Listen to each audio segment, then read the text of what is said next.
All right. So, hello, and we are live on the More Than Graphics podcast.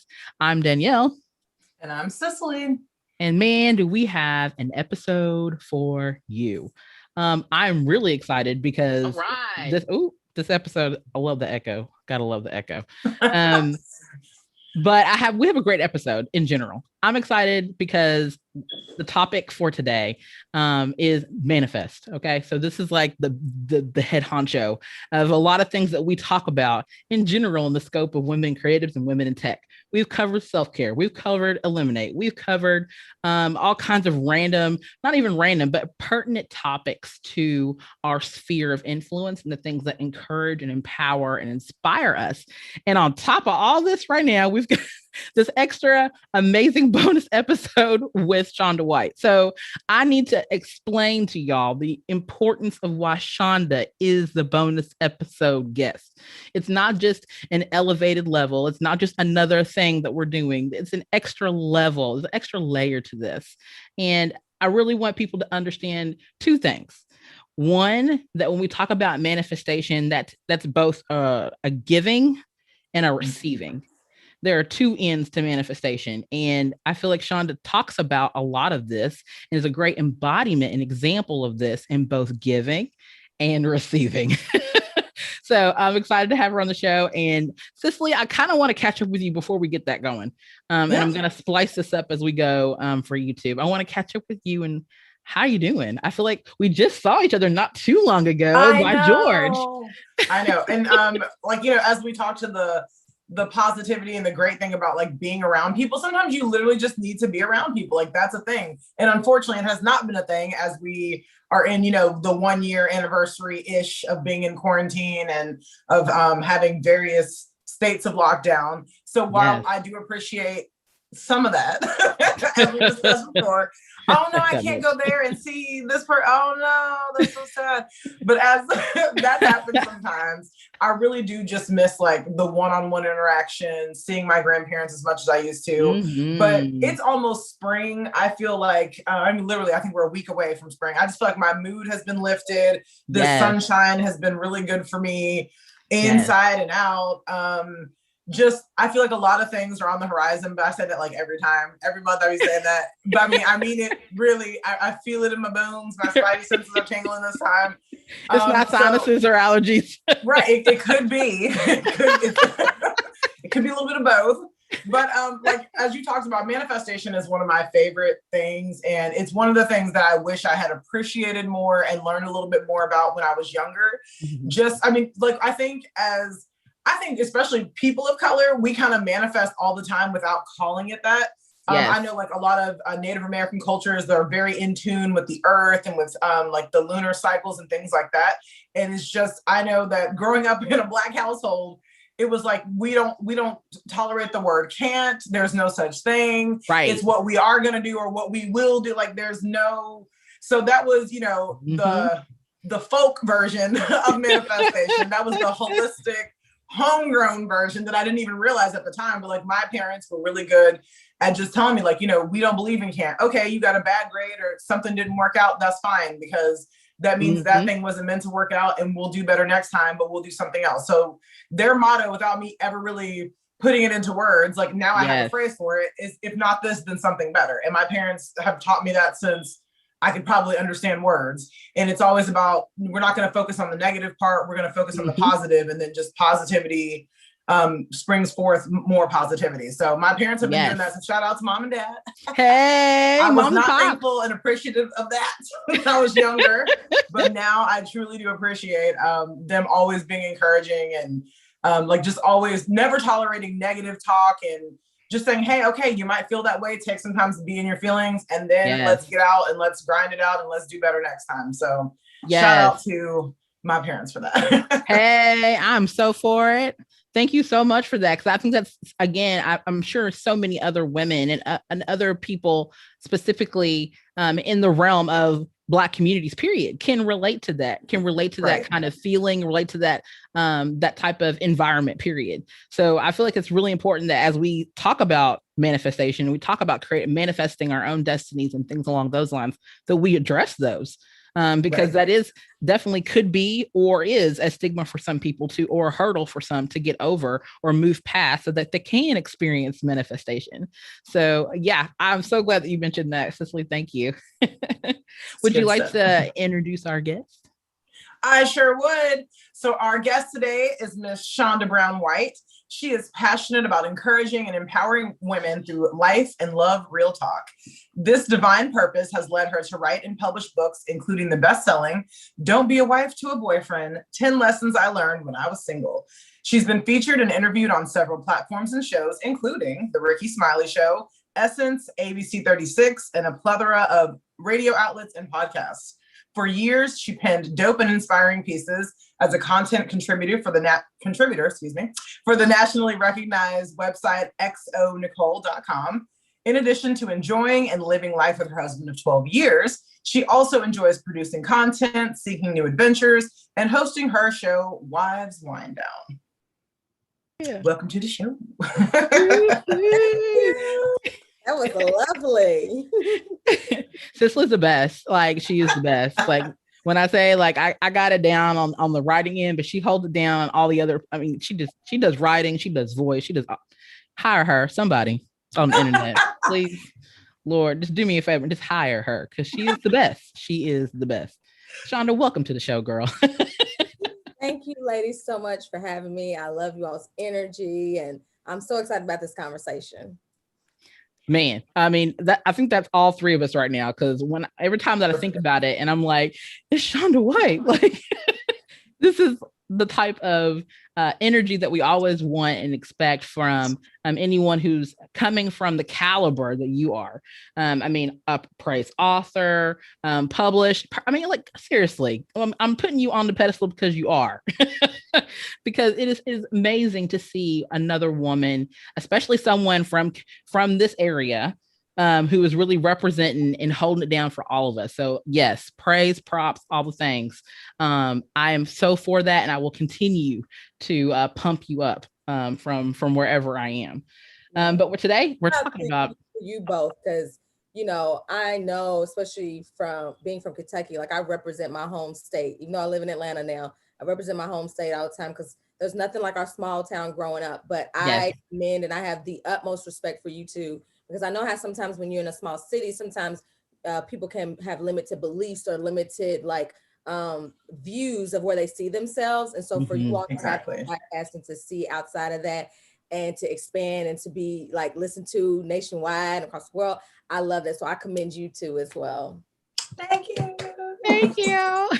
I'm like, oh man. Just all the Black girl magic. Yes. Yes. Oh my gosh. I love that. Okay, so I get to ask the first question, because this is my favorite part about, learning more about who you are and where you come from. So I know a little bit more about where you come from personally, but for our listeners out there, can you share a little bit more about your backstory? What did you want to be growing up? And then how did you get from where you are now, or where you were, to where you are now? Ooh, yeah. It's funny because I'll be 40 this year. And I don't know if this is just a journey to 40 or what, but I find myself asking myself that question a lot, and like thinking back to when I was younger and things I used to say to myself that have now come to fruition in my life, which I know we'll get into a little later, but it's just interesting to like think back to when you remember when you said this, but I come from a little small town, Lexington, Kentucky, which I love. It's my home.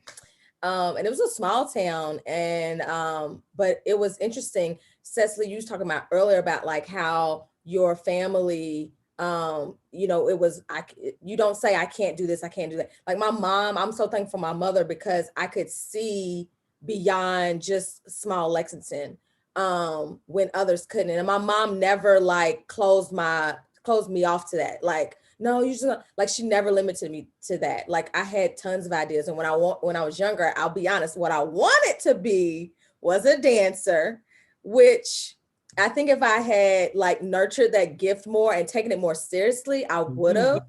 All right. I did dance like for a long, not like professional per se, but like I really wanted to like tour and stuff. And I'll be honest, when I first moved to Atlanta, I can say that I tried out for Beyonce and I tried out for Sierra. Hey. Dance, and I was like, that's all I need. Checkbox. So that's one thing where I look back and I'm like, maybe if I had nurtured that gift a little bit more. But I can say that a lot of things in the life that I'm living now were still manifested when I was a younger girl. For instance, I said, my husband's in Atlanta. Like, I don't know why, but even at like the age of 12, I think I came to like Spelman's graduation, and then my brother went to Clark. So growing up, I was in Atlanta all the time. And so I would see like Black families and just like a actual Black middle class. I just saw Black people, period. And I was like, wow, because like in Kentucky, we just don't see that. Atlanta's like a culture shock if you're from Kentucky, because you don't see that as much. It's there, but you don't see it as much. It's not as prevalent. So when you go to the restaurant, you're not hearing, R&B music. You're going to hear probably some country, which is fine, but so seeing that, I was always like enamored and just like, I loved Atlanta. And I was like, my husband's in Atlanta. I'm moving to Atlanta, like all of it. And like, now I'm sitting here and sure enough, I met my husband in Atlanta. I'm married, like. Yes. Yeah.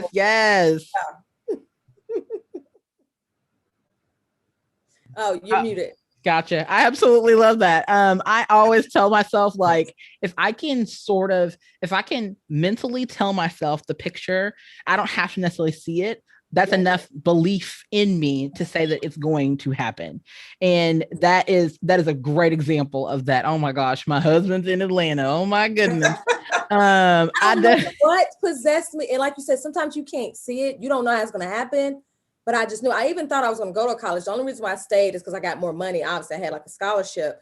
But even still, I was like, I'm going to Atlanta. And it happened. As soon as I graduated, I was like, time to go. And God made it so that I could get, and I've seen that happen in so many other ways. But yet that was like one of the first things that, and even being a creative, like I was very creative. I love like arts and stuff. But you just think, oh, you're creative, because us as fellow creatives, sometimes our gifts aren't always nurtured. My mom would nurture it though. Like if I wanted to draw or something, I couldn't draw, or singing, whatever it was related to art, creativity. Like I was all about that, not realizing that that's where my true passions lie.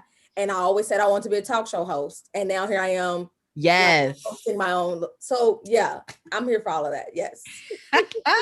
Yes. Please teach us all the ways. I love it, but I love to hear that you had also a supportive family unit, because I think that's such an important thing that a lot of people take for granted. Like I know people of color, people who aren't of color, like people a lot of times, especially when you're younger, if parents don't nurture that like little, hey, my baby wants to be an artist, my baby can't draw, but that's okay.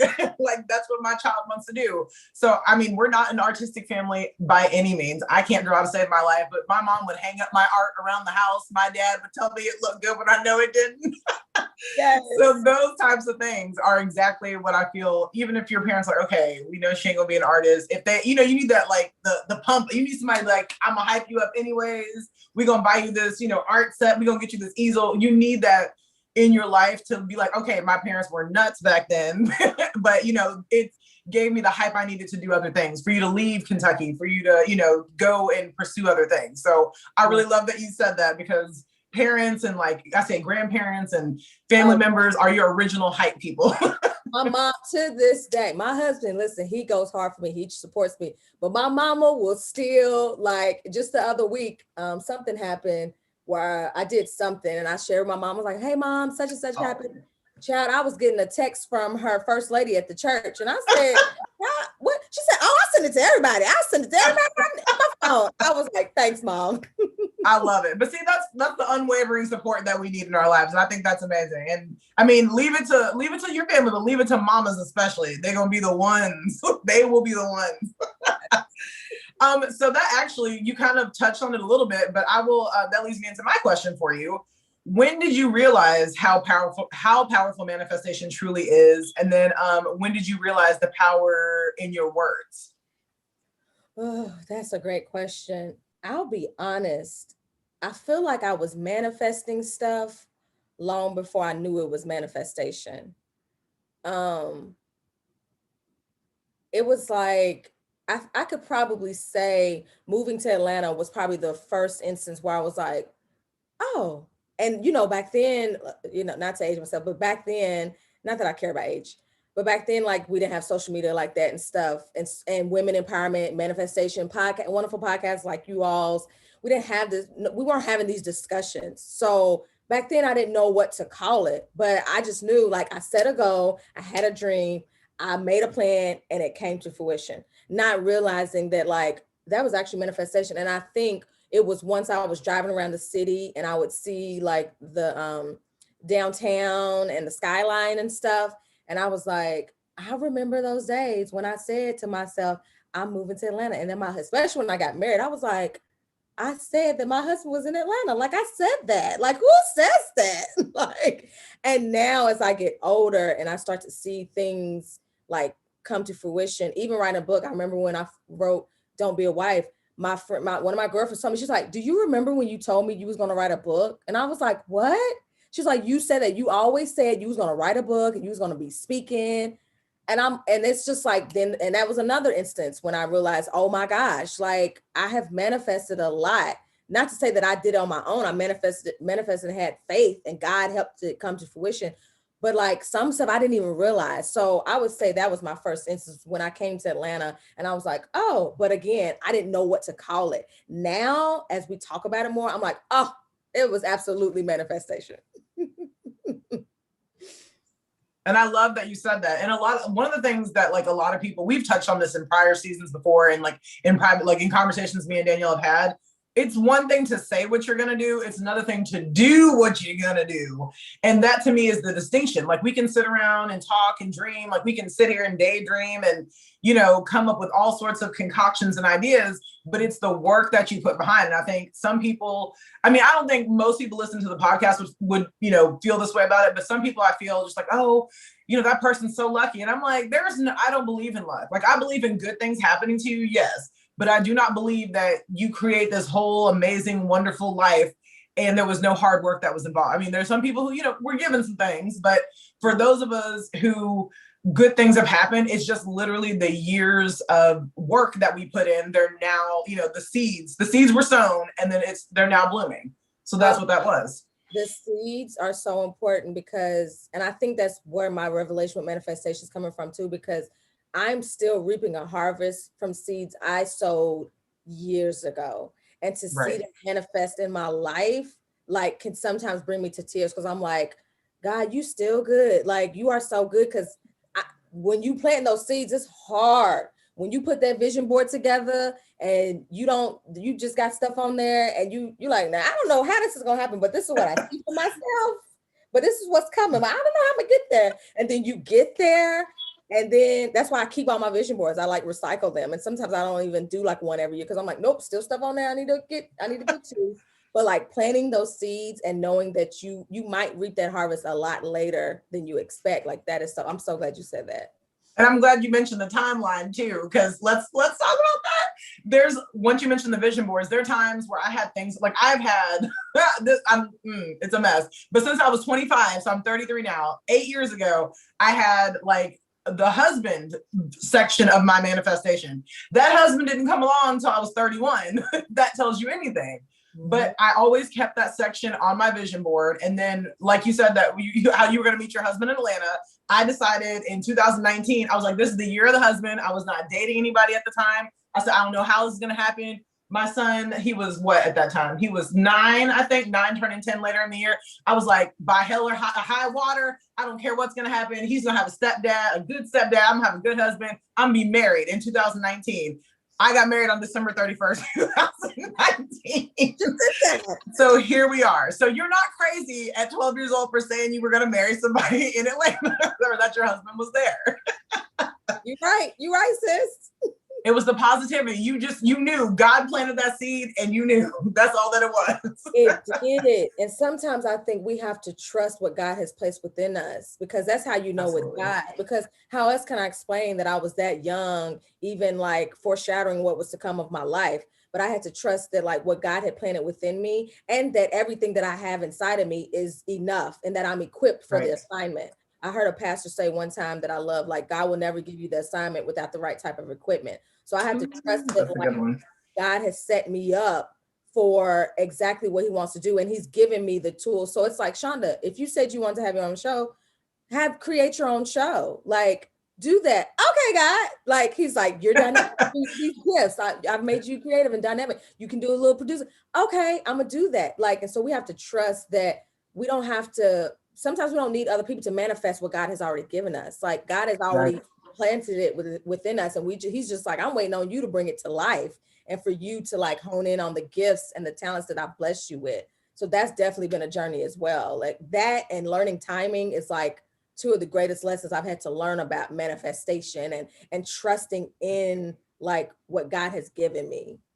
Exactly. It's that trust the process thing. And we're impatient. I mean, we're like I said, I'm 33. It doesn't matter if you're 33, 40, 50, 60. It's just, it's just something you want so bad sometimes. You're like, well, why can't I have it when I want it? Because it's not on our time. It's when we're ready for it. And that's it. That is it. Exactly.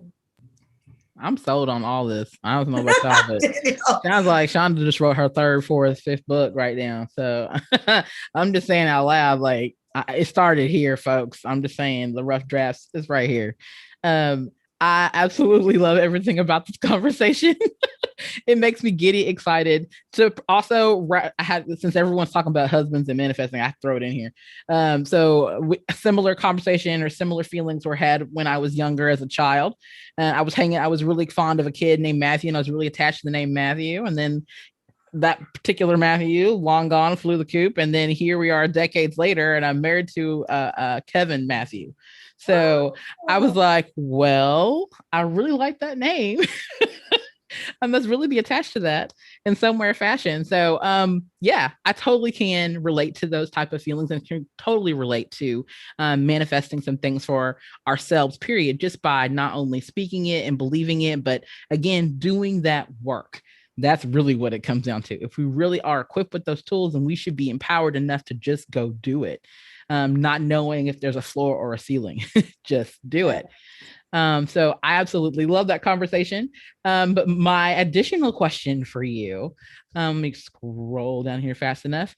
So what advice can you offer our listeners who want to manifest a brighter future for themselves personally or in their careers? That's a great question. First, I would say to pay attention to your passions. You asked me in the beginning, what did I want to be when I grew up? And my life is a lot of what I wanted to be when I wanted to grow up. And there have actually been seasons in my life where things manifested in my life that I thought I wanted, but I didn't. Ooh, that's really good. Yeah. Let me break that down a little because it might be confusing, but there was a time when I said, I want to travel the world, doing presentations for business and stuff. I did that, but I was also in a toxic, it was nice for a little bit. And then I ended up in a toxic work environment. And so I was no longer happy. So that season and that goal or vision for me it was no longer appealing to me, and it was no longer something that I was passionate about. But what has always stuck with me when I think back is that I've always been a creative. Like I told you guys earlier, I always loved arts and creativity. And so now everything that I'm doing is connected to that. Even on my 9 to 5, like I get to produce content and I get to do photo shoots and video shoots and stuff, which I love. And I've realized even more recently, I am an executor. I like to execute. I like to take stuff from scratch to like a full-on production, or from a drawing to whatever. So really hone in on that and pay attention to your passion, because that's what'll lead you to like knowing what you want to manifest. Because sometimes we want to manifest things based on what other people are doing, especially with social media. It's like, oh, I want to be this. And it's like, do you want to be that? Yes. Like, is that what God has truly called you to do? Or are you just wanting to like have somebody else's life? Once you have that, then you can have peace about where you are, what you're doing, because you know that I'm doing what God has called me to do. I'm not living somebody else's life. So that for me is like the foundation. When people are like, I don't know what I want to do, I don't know what, you have to sit with your passions, listen to your gifts. What are you passionate about? What gets you excited? What do you like to do? Because to me, that sometimes they say a job is a job, which is true. But outside of that, like, what do you truly enjoy doing? What are you gifted at? What do people always say you're good at? Like, oh my God, Shonda, you love to talk. I sure do. Love to talk. Like, even your negativity, what your so-called negatives, what people be like, dang, she talks a lot. Guess what? Yes, I do. Because I like talking with other women on their podcasts. Like, and like honing in on that. It's like, I love being hospitable. Maybe you should do events. Like, I hate throwing events. People are like, you're so great at it. Guess what? I don't like it. I don't like throwing events. I like dinner parties because it's like more intimate, but like really honing in on that.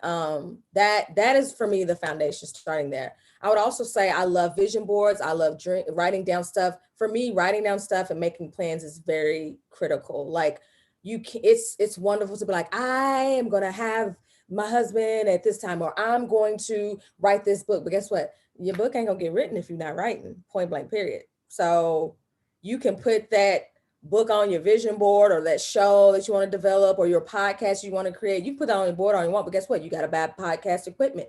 You have to buy the right type of microphone. You have to make sure you got a Zoom account. That's, you got to have Wi-Fi, like just the basics. Like, and having short-term goals is another thing that's really important. So like, you might have a goal. I remember when I gave up on my dream a while back, like around 2013, my grandfather had passed, and I was in a place that I didn't want to be, in another city. And it was hard. It was tough. And I like gave up on myself. And I was like, man, this is not, I thought God was saying, do this. And clearly, and then my grandfather came to me in my dream. We moved back to Atlanta, which got me going back again. And he came to me in my dream and he was like, Shonda, I'm okay. I'm good. Like, you need to do what God's calling you to do. And I was like, you're right. And that was around like August. And I said, December 1st, because I had stopped writing. I didn't write anything. I wasn't writing on my blog. So I said, by December 1st, 2013, I'm going to relaunch my blog and start writing again. And boom, that's what happened. And a few months after that, I saw XO Nicole had rebranded. And I was like, I'm going to write for XO Nicole one day. And I pitched her like that December or sometime, or maybe the next year. Yeah, it was the next year, 2014 or so. And then my stuff was hitting, and then stuff started going viral.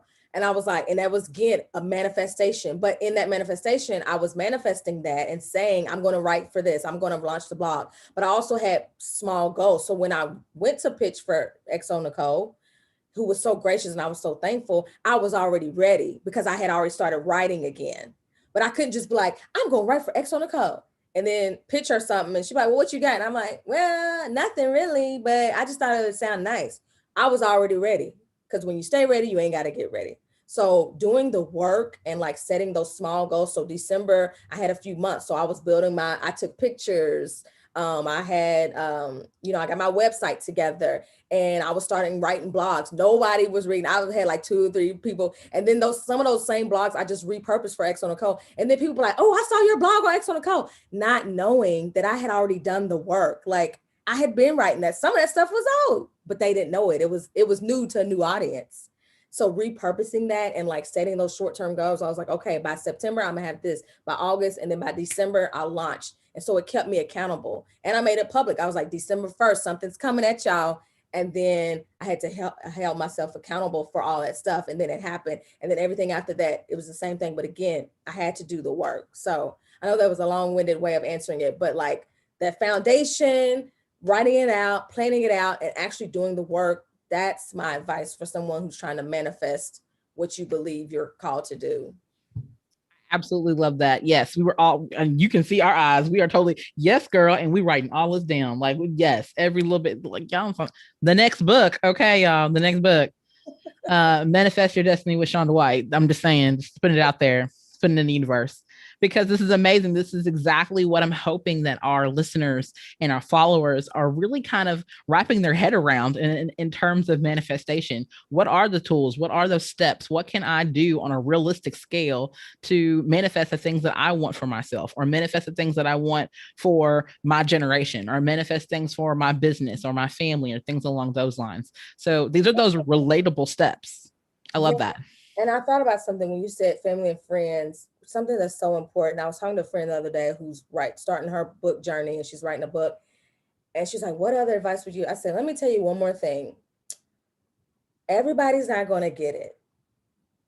And sometimes, especially when you start to do something that's uncomfortable for you as well as other people, it's not going to make sense. And so people will project their fears onto you, especially when you're manifesting, especially like I said, you can have it on your vision board and they're like, well, how you going to do that? How you going to? And it's like, you know, you might say, I want to write a book. Write a book. How you going to write a book? I'm going to start a podcast. Podcast? When you going to start a podcast? Like, you will hear that. And sometimes it might come from the closest people to you. And when you first hear it, it hurts. It stings so bad. And when I was telling my friend this, she was like, it resonated so much. She's like, you don't even know. That's exactly what happened to me. And I was like, I know it because I went through it. And so like when you start to manifest things, and especially when you start to believe God to do something bigger that other people can't see, it's okay. Like, it's okay. Sometimes you just got to show and prove. Sometimes you got to just tuck yourself away in your private, quiet time with the Lord, or just go you might need to take a social media break and work on whatever God is calling you to do, because everybody's not going to get it. And that's okay. It doesn't mean you should stop. It just means that like, you're going to have to manifest some stuff on your own, like, and just keep pushing. So I just wanted to say that because as much as we're hype, and it's like, yes, it is hard sometimes. And there's fear attached to it that we don't always talk about either. And that fear, you got to push through it every single day. Every time I post something, every time I'm promoting a book or whatever, or going on a podcast, it's like, should I tell people? I don't know. No, now I'm like, I own it with confidence, because this is what God has called me for this appointed time. I love that. There was a phrase, just kind of echoing exactly what you just said about how JC had 12 people at the table for a reason. Wasn't 24, wasn't 36, wasn't 50 people. It was 12. Yeah. He kept it close knit on purpose. So I think that's really important as we talk about, you know, who we let in at a certain point in time, and then who we also relieve at a certain point in time. As we talk about manifestation, because not, like you said, not everybody's going to get it. And I really appreciate you being very frank about that. Thank you. It's so real. Me and my tech issues as usual. But no, I'm also glad that you said that. And I also like, there's a couple things I've learned about that. At first I would have been like, well, I don't even need them as friend anyways. But as you said, it's the fear aspect, because fear keeps us from doing a lot of things. And I even like with my friends, as I've gotten older, like I've had two friends, like I have three best friends who are like, we've childhood known each other, like literally since or two of them that I've known each other since we were little kids. So one since we were about 5 and 6 years old. The other one since we were about, we've known each other since we were 11, have been friends since we were 12. So it's one of those things where even if they couldn't see the vision, even from an early age, they're like, okay, we just know Cicely be talking about her dreams stuff. We just gonna let her go on with what she's doing. So they never, stifled my dreams and the things I wanted to do. They may have been like, well, I'm curious about this, and they have questions, but they never stifled it. And even when I met people who would be like, well, like that's crazy, or I'm like, you know what, it is. And I'm okay with that. But you have to be sometimes secure in your own, which is hard to do when you're younger. But for me, I was just crazy and I was just ready to do whatever I was going to do. So it didn't matter. But it's harder to do when you're younger to like be that firm and be that confident in your dreams. Like, if you had told some of your friends, oh, I'm going to be like a dancer and I'm going to dance, for Beyonce and Sierra, they may be like, girl, are you crazy? That's not going to happen. And like you said, it would hurt your feelings. It would crush you. Because if someone had said that about the things I wanted to do, it's the same thing. But then I go, like, as I've gotten older, I've had adult friends who were kind of skeptical about some of the things I wanted to do.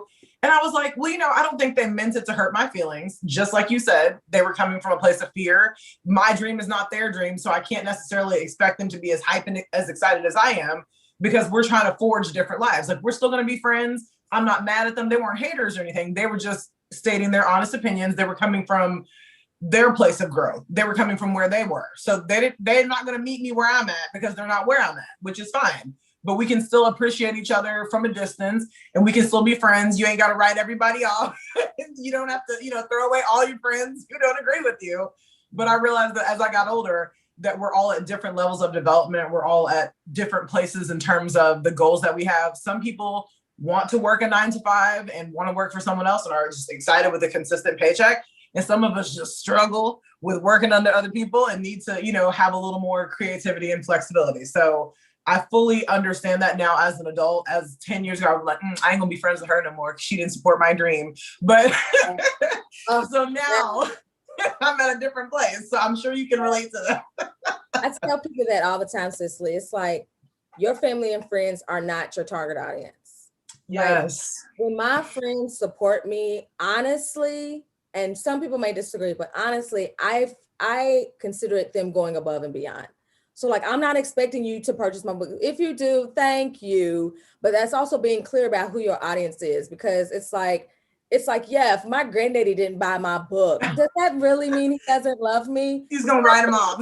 Right. That's not my audience. So I have learned, but like I said, that first time it does sting. You're like, oh, especially like when my stuff started going viral on like X on Co, and like people would like, they're like, look at your article. And I'm like, yeah, it's like, but it's been up on my website. You know what I mean? Like you feel some type of way. But then I learned like, that's just how it is sometimes. Like I can't expect them to support. So sometimes now they get mad because they're like, you didn't tell me you was going on so-and-so show. So I struggle the line between like humility and confidence. I struggle with that sometimes. So, but then it's like, well, I don't want to just be all constantly promote my stuff to my friends and family, because that's not why we became friends, and that's not what's going to keep us friends. So I try to just be more understanding, but it did take a long time. I'm like, some people are just projecting their fears, especially when you're doing something that's, you all with your podcast, like it's incredible. That takes gumption and like courage to put yourself out there, especially when you're starting from the bottom and going to the top. Like somebody's, that's the quote the other day I saw that said, don't let fear of other people seeing you start from the bottom, like keep you from chasing your dreams, something like that. And that's how it is with some of my stuff. I'm like, oh my God, I don't know, because I may not have as many followers as other people. And so you feel like that when you're like, especially when it's your baby, like this is my baby. Like you all are doing incredible stuff, like getting nominated and stuff. And then everybody be like, oh yeah, look at my friend. Like for real. But it's just how it is sometimes. I like that. It is, right? But I feel we've had like pretty good support, like within the creative community here, and just like with our family and friends. My husband may not understand what we be doing sometimes, but he, he gives me space. He like when the kids, I have stepkids as well. So when the kids are all home, he's like, let's go to the park. Like he's very good about being supportive, even if he doesn't understand what he's supporting. My husband is type A all day. He's right brain. I'm completely left brain. So sometimes he's looking at me like, you got another idea? Now, what he has helped me do is like center, because sometimes you can't do everything all at once. So he's like, babe, won't you focus on one thing? And I'm like, you right, babe, you right. But like you said, he will still support, even though he'd be like, here she goes. Like, right. So I love that we have that sort of support in our lives. And I feel like, again, everyone should have it, whether it's husband, family, a friend. You should always have somebody who's willing to support you. Even if your dreams are a little bit crazy, you always got to have that one person who's ready to be like, look, I don't know what you're thinking, and I don't even know what's going to happen, but because I love you and you're my friend, or, wife, husband, whatever, I'm going to support you, and we're going to do this. And it may be a bad idea from my point of view, but we're going to do it anyway. So you can't say I don't love you. So I think it's good to have that support. Forever hype man / woman. Right. I'm loving it. Whoever, the hype people, the hype community. Yes. All for it. Is what we need. So a question about your career, Miss Shonda, was there a pivotal moment for you, like when the light bulb clicked and that you just knew that this was the path you were supposed to be on? So it could have been last year, today, like just any sort of recent, I guess, epiphany that you've had that been like, you know what? All the time I spent to get here, or all the dreams I had and all the work I put in so far, like I'm supposed to be right where I'm at now, and wherever I'm about to go as well. Child, yes. It's so fun. I'm like, okay, God, I guess this is why this happened like this and why I'm on you all show today. But it was, of course, I've had different epiphanies throughout my life because seasons change, but I'm there right now, literally. I'm there, which is why I'm wearing this wonderful shirt. I'm manifesting the life of my dreams. A dear friend, Shavana, she made these shirts and I got them from her. But no, it was my girl Andromeda. They have two different shirts. Andromeda, she wins society. And but yes, I'm right at that moment right now, because 2.5 years ago, I guess the year before COVID, when was that, 2019? Because with COVID, everything seems like 5 years ago. But 2019, I was in a really dark place. I was in a very toxic work situation. I was, you know, we talk about systemic racism and stuff and the people that perpetuate it. And I was literally doing everything possible to like show up, to get that position. I had put decks together. I had got certifications because I'm like, I know I got these gifts. I know I'm creative. I know I'm talented. It got to a point to where like I was starting, even once I left, but it was like I had PTSD because I had been beaten down so hard that I forgot just how dope I was. Like I literally forgot. I was like, maybe I'm just not talented anymore. Like that's what I started telling myself. It was so bad I had anxiety. So I had like severe anxiety. I had really had anxiety for a long time. I had a few panic attacks. So my husband finally was like, babe, you've got to go talk to somebody. Like, it's not going to hurt. But I had shame associated with it. Now, obviously, I don't. I love therapy. So I started going to therapy like early 2019. And thank God for that, because I didn't realize how much I had, like, especially us as Black women in corporate America, it was beating me down so much. So I felt lost. I couldn't hear. People were like, you should do this. You could start this. And you should be doing that. And it was like, I wasn't feeling none of that. It was like everybody was telling me what they thought I should be doing, but I was like, but what does God really want me to do? And I couldn't hear him because it was just too much noise going on. So long story short, through therapy, reading books, just trying to discern like the voice of God versus I cut off everything. And I just really got in tune with myself. I remember my therapist asked me, what do you like to do? I was like, I don't know. I had got to a point to where I didn't even know what I like to do besides hustling. Because I was hustling, I was grinding. I felt like I had to be at this event and that event and promoting this and promoting that and marketing this. So much so that like overtook my life. That's all I was consumed with that. And then finally in 2020, the Lord came through for your girl. I was like, because I'm still in corporate America and I love what I do. And I found this position. And long story short, I got it. I got with a new company. And it's like everything changed. And it's like then people were seeing like my gifts and talents. And I was actually doing stuff that I like to do. And I got back to me. And then quarantine hit, quiet time. So I got even more quiet time. And I was able to kind of like figure out, who is Shonda? What does Shonda like to do? What am I passionate about? What is the next thing that I should be working on? And then that's when Wives Wind Down came along. And so now I have never felt so much like alignment. I feel like I'm in alignment now with God's plan for my life and then my plans for myself and what that looks like. So right now I'm living that. And I had that realization like probably last year in 2020, like, you know, and where everybody else is chasing titles and chasing this and chasing the next hustle. I'm like, nope, I'm good. Like I'm content and I'm hopeful for what's to come, but I'm also allowing myself to like honor this moment and the season that I'm in. And I feel like that I'm doing what I'm right where God has me and where I'm supposed to be. So I would say like last year and like 2019 was definitely that pivotal moment for me. I love that you said the alignment part. And I feel that a lot of times, this is another thing that I feel entrepreneurs get caught up in, and just like very ambitious people in general. We get caught so much up in just achieving the goal that we don't spend a lot of time enjoying it. So like, you know, I do a gratitude journal every day since the beginning of 2019. I've been sure to like every morning I wake up and I'll just write down some stuff, and then I'll write down, these are all the things I'm thankful for. And like, I want to make sure that like those things that I manifested, like, you know, the hurdles my child may have overcome in school, finding my husband who I love very much and who's amazing. Like I am like my parents who still help me out in every way that they can. My crazy animals that be running around this house getting on my nerves.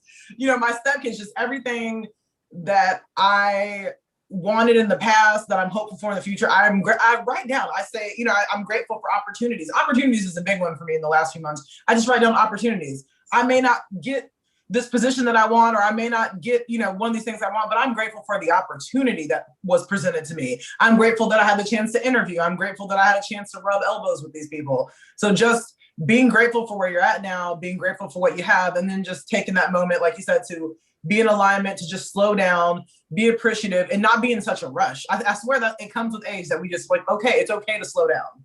It really is.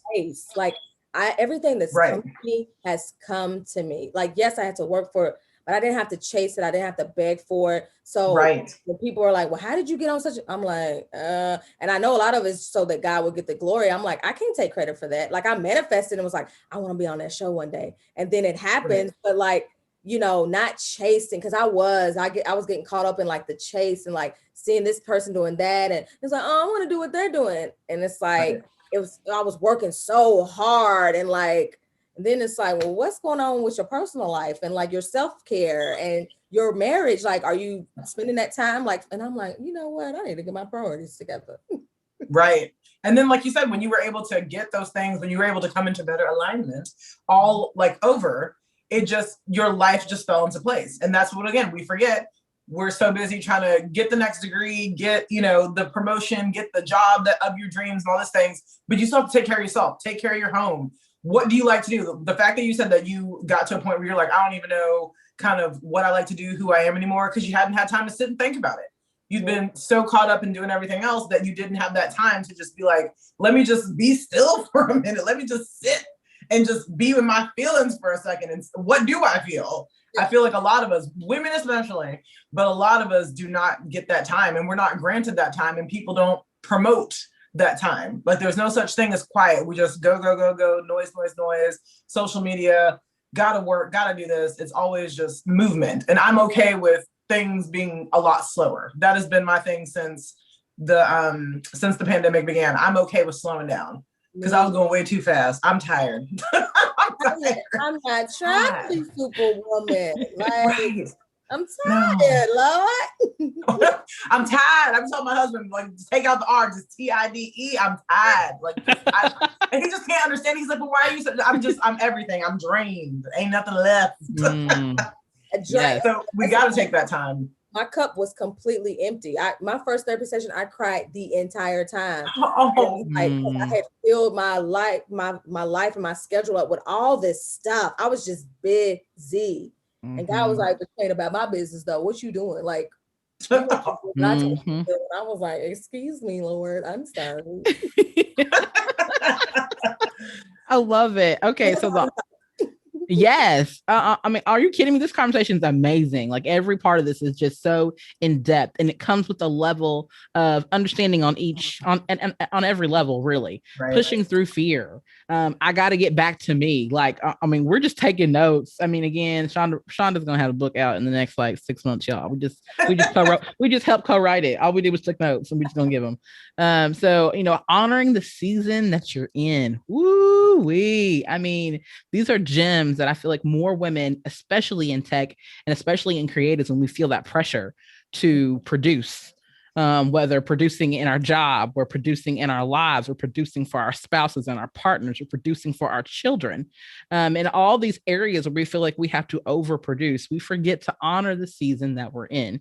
So I really am so happy that you said that, because that is definitely me.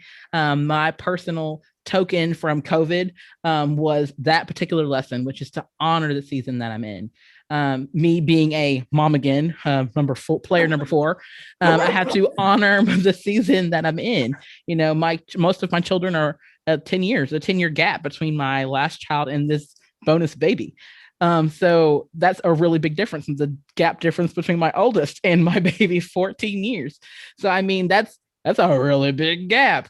So I'm trying to honor the places that I'm in personally as a creative in business right now. There's a lot of shifting plates and a lot of circling hats, but at the end of the day, I have to honor myself. I have to honor what I am personally doing for myself and what I'm bringing to each of these projects in that process. Mm-hmm. So yeah, I mean, I could speak eons all day, every day on that. Thank you, Shonda. Also to that point is like, remember when you prayed about this manifestation, like, yes. Podcast, because I don't know if you've experienced this yet, but sometimes people are like, you know what you should do next? What have y'all thought about? And you're like, can I do this first? Like, can I do this? Like, Yes. what you're doing is great. So it's like, honor that space, because it's like, there was a time when this was a vision and we were just writing it down, and you and Cicely were just having a conversation about, what you think about a podcast? Would you like Yes. being manifested? So it's like, let me honor this space and like give attention and respect to it, basically. Like, let me respect the gift that God has given me right now. Then I'll think about like what's coming next. Like, we can always improve and optimize, but like, people always want to come with, well, you guys should like take this podcast up the road. And you're like, let me get this group going first. Like, I mean, technically we are. I mean, we're on the webs. It's everywhere at this point. Right. I don't have to go on the road necessarily. I love that. And again, I love the alignment. I think, Cicely, you nailed that on the head in terms of talking about, timing, how to make things work for you instead of you working for it all the time. Yes, exactly. We're putting too many squares in the circles and too many circles in the squares. We just need to be in alignment with understanding that some things just don't go in those places. Exactly. And you can't make them go. Yes. Oh my goodness. That's right. You can't put the square in the round peg hole. I totally get it. Totally get it. So I guess my last question for you would kind of be like, in a roundabout, we talk about all the different aspects and kind of examples you've already given us about manifestation, but I just kind of want to say, like, is there anything specific that you feel like tool wise, or maybe some resources that you specifically offer that would help people better understand manifestation for themselves, or resources that would help them better come to their own terms in manifesting their own destiny? Yeah, I don't have any tools per se personally, because most of my books are like centered around relationships and love. But I mean, if you need some help in manifestation, love, and relationship, you can catch one of them. Just shameless plug. But yes.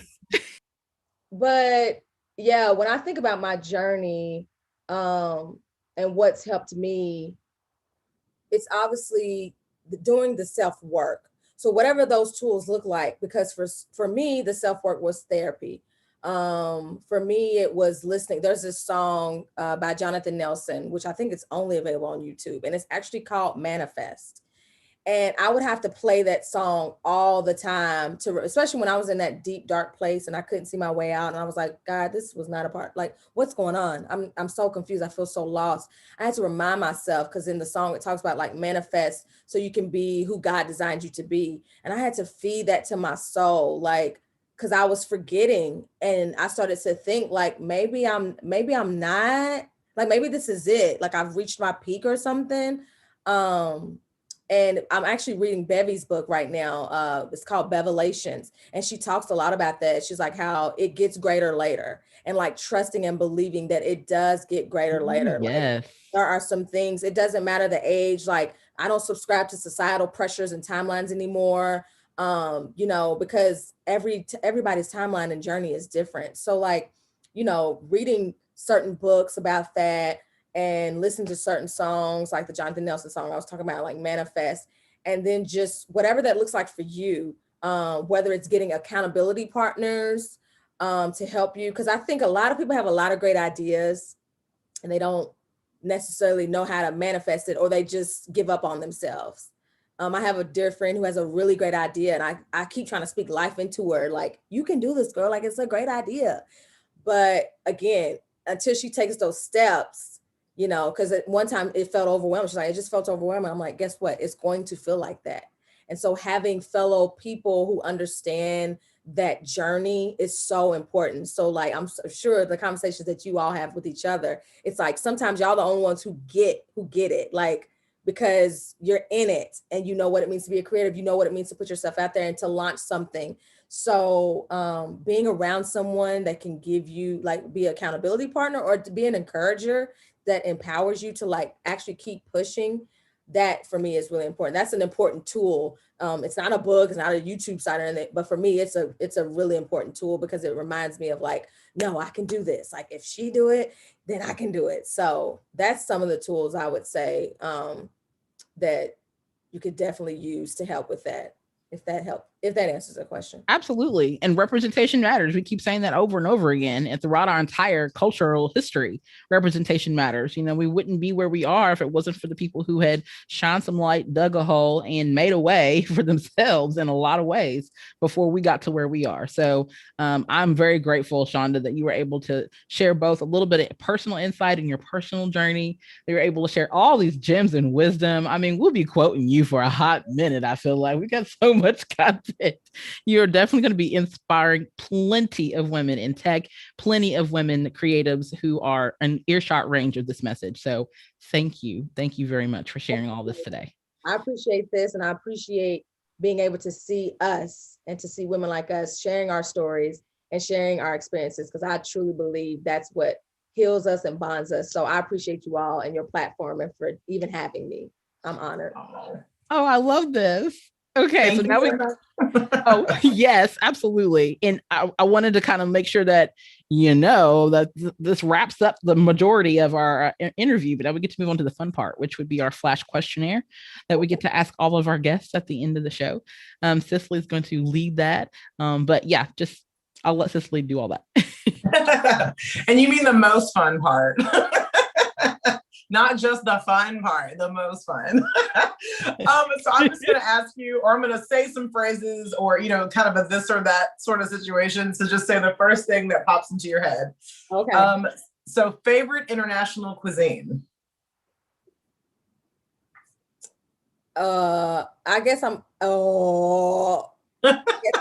gotta go with Italian. That was the first thing that popped up was Italian. Okay. You were thinking like, but did I like something else better? That's what you were doing. Right. That's what I did. I was like, but is it Mexican? So I knew it. It's always Mexican first. I'll be like, it's a tough. We'll say both for now. It's fine. All right. The favorite room in your house? Oh, the living room. Good. I like that answer. Mm-hmm. Coffee or tea? Tea. I love the smell of coffee, but I don't like the taste. I agree. I like the smell better than the taste. Agreed. Harry Potter or Star Wars? Star Wars. Nice. I was ready for the neither. I know. She was like, it took a little long. I was scared. I'll be honest. People are like, what? Banish her. I have never watched any of the Harry Potter or Star Wars. Oh man. The Mandalorian is the only thing. I've watched Star Wars before, but Mandalorian was what got me into like a little bit more. But Baby Yoda's so cute, so I couldn't help myself. I know who Baby Yoda is, though. I do know that. He's a star. He's viral now. Oh, I love it. Digital books or physical books? Oh, physical all day. I can't. Why are we reading on the screen? Like, I'm on a computer all day long. I want to pick up my book and I want to read it. Turn the pages. Right. I hope that never goes away. Like, people are like, oh, I love digital. I'm like, no, audiobooks would be my only second to that, because you can listen in the car, or like, I don't have to stare at a screen, but I will never not want physical books in my possession. So I gotta touch it. Right. If you could go back in time, where would you go and whom would you see? Ooh, that's a great question. Where would I go and who would I see? I know this is supposed to be fast. Oh Lord.